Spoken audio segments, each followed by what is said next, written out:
हर हर महादेव। वो एक चुल्लू जल से, एक बिल्व पत्र से, एक ककौड़ा धाक और धतूर का फल, इतने से ही वो प्रसन्न हो जाते हैं। बड़े औधर दानी हैं, बड़े आशुतोष हैं। बिना भगवान शंकर की कृपा के हरि नाम में प्रीति नहीं होती, हरि चरणों में प्रीति नहीं होती। अगर किसी की हरि चरणों में प्रीति है तो देवादिदेव महाशंकर ने की आराधना हुई है। पीछे बड़े बड़े महापुरुषों के जीवन चरित्र में पाया गया कि वो शिव आराधन में तत्पर रहे। पूज्य राधा बाबा, नरसिंह मेहता जी, बड़े बड़े महापुरुषों को भगवान शंकर की कृपा से, हरि भक्ति की कृपा से धाम नाम में प्रेम, राधा नाम में प्रेम, राधा धाम में प्रेम। तो जिसको हरिनाम में प्रीति ना हो रही वो भगवान शंकर से प्रार्थना करे, भगवान शंकर की आराधना करे, निश्चित हरिनाम भक्ति उसके हृदय में जागृत हो जाएगी। नाम जागृत हो जाएगा, हरि भक्ति जागृत हो जाएगी। अयोध्या वासियों से भगवान श्री राम बैठाल करके हाथ जोड़ के कहते हैं, और एक गुपुत मत सब ही कहो कर जोरी, शंकर भजन बिना नर भगति न पावई मोरी, जा पर कृपा न करही पुरारी, सो न पाव मुनि भगति हमारी। शिवद्रोही ममदास कहावा, सो नर मोही सपने हूं नहीं भावा। भगवान श्री राम जी के हे अयोध्यावासियों, मैं हाथ जोड़कर सबसे प्रार्थना करता हूं, एक अपने मन की गुप्त बात कहता हूं। भगवान शंकर के भजन के बिना कोई मेरी भक्ति नहीं प्राप्त कर सकता।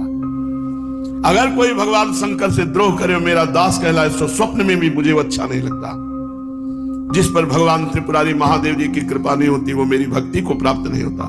इसलिए बाबा भी कह रहे हैं, यदि हरि भक्ति हरि नाम में प्रीति ना हो रही हो तो शंकर जी को एक लोटा जल चढ़ा दिया कर। भगवान शंकर ने पार्वती जी से कहा, आओ तुम्हें एक भक्त के दर्शन कराते हैं। तो पहले धूप का कष्ट सह ले तो छाया का सुख मिलता है, तो पहले अभक्त के दर्शन कराए। वो चारपाई में बैठे सुपारी कतर रात खा, खूब गाय भैंस जमींदार आदमी गए, कहा राधे श्याम भाई 100 ग्राम दूध मिलेगा क्या? ठाकुर जी शालिग्राम भगवान को स्नान कराना है। उसने बड़े कटुवचन किए और अपमानित करके भगवान को वापस कर दिया।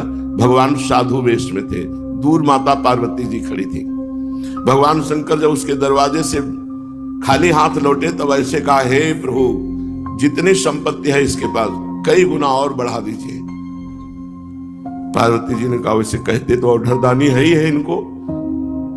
उसने 100 ग्राम दूध नहीं दिया, अपमानित कर दिया, और आप कह रहे हैं जितनी संपत्ति इससे कई गुना और दे। कुछ नहीं बोली। गंगा के किनारे एक पर्णकुटी बनाकर एक भगत रहते थे। उनकी बूढ़ी मैया थी और एक गैया थी जो 125 ग्राम दूध देती होगी। जो ही संत वेश में भगवान शिव गए तो साष्टांग दंडवत प्रणाम करके आसन में बैठाला, चरण धोए और वही 100-200 ग्राम जो दूध था भोग में ला के अर्पित किया। हाथ जोड़कर घुटने के बल बैठे रहे, महाराज आदेश करो क्या सेवा करें। थोड़ी देर भगवत चर्चा की, जब बाहर निकले तो कहा, हे भगवान इसकी गैया और मैया दोनों को उठा लो।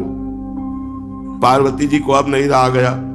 उन्होंने कहा कि देखो हम आपका कभी विरोध नहीं करते, लेकिन हम आपसे जानना चाहते हैं कि जिसने आपको कुछ नहीं दिया और अपमानित किया, उसके लिए तो भगवान से आपने कहा कि कई गुना संपत्ति बढ़ जाए, वो भी हमें समझ में नहीं आया था।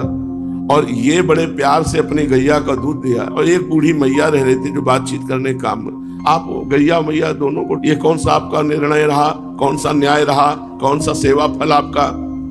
तो पार्वती जी का तुम समझी नहीं, इतने धन में तो वो हमको अपमानित कर दिया, और जब कई गुना धन बढ़ेगा तो और अहंकार बढ़ेगा और ये नरक जाएगा। और इसका कुछ समय गैया में जाता था, कुछ समय मैया में जाता था। गैया मैया दोनों ढनंगे अखंड भजन करके भगवान को प्राप्त हो जाएगा। बेल की पत्तियां भांग धतूरा, बेल की पत्तियां भांग धतूरा, शिव जी के मन को लुभाए, ओ भोले बाबा शिव जी के मन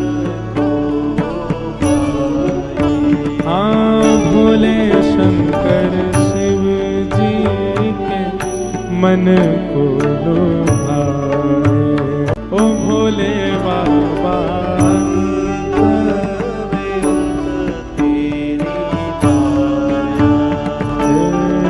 शिव कैलासों के रस भौरी धारों के राजा शंकर संकट हरना।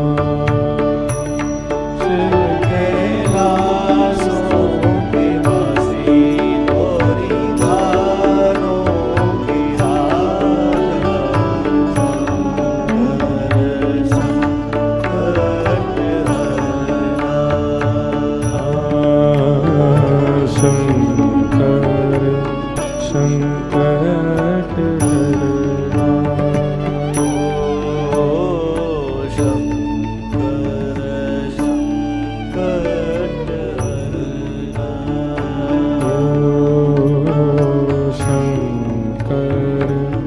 संकट हरना। ओ शंकर